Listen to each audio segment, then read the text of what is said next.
আমি প্রতিদিন সকালবেলা উঠে কি কি কাজ করি আজকে আপনাদের সাথে শেয়ার করব। চলেন। সর্বপ্রথম আমি আমার মাজরার দুটি মোটর আছে, এই মোটর দুটি চালু করব।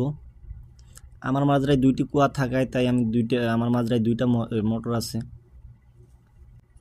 মোটর দুটি চালু করে দেওয়ার পরে আমার এক্সট্রা একটা হাউস আছে, ওই হাউসটাতে আমার কিছু পানি জমানো আছে। প্রতি সপ্তাহে এক গাড়ি করে পানি কিনে আনে এই হাউসটাতে রাখা হয়, কারণ এই বছর অনেক খরা গেছে। খরার কারণে দুইটা কুয়াতেই পানির সংকট। পানির কারণে প্রতি সপ্তাহে পানি কিনে কিনে আনে রাখা হয়। কুয়া থেকে পানি উঠানোর পরেও যেটুকু পানি শর্ট পড়ে, এইটুকু পানি এই মোটর জুড়ে আমরা দিয়ে থাকি। কারণ আমি যে এলাকাতে আছি, এলাকাতে কম বেশি এক বছর থেকে পানি হচ্ছে না, প্রচণ্ড খরা। আমার পানি দেওয়া হয়ে গেলে আমি সেখান থেকে মোটরগুলো বন্ধ করে আমি চলে আসবো আমার বাগানে এখন দেখবো যে আমার প্রয়োজন মতো পানি হয়েছে কিনা। না হলে পরবর্তীতে আবার চালু করবো, সমস্যা নাই। এখন আমার এই সুইচটা অন করে দিলেই আমার সব মাজরার সব জায়গায় পানি চলে যাবে।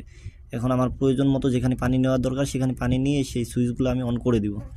অন করে দিলেই আমার প্রত্যেকটা গাছের গোড়ায় এরকম পাইপের লাইন দেওয়া আছে। প্রত্যেকটা গাছে এরকম পাইপের লাইন দেওয়া আছে। পানি হয়ে গেলে আমি শুধু লাইনগুলো বন্ধ করে দিব। এবছর পানির খরার জন্য গাছে তেমন একটা ফল নাই। এ হলো আমার প্রতিদিনের সকালের কাজ। আমার ভিডিওগুলো ভালো লাগলে অবশ্যই লাইক, শেয়ার, কমেন্ট করবেন। ধন্যবাদ।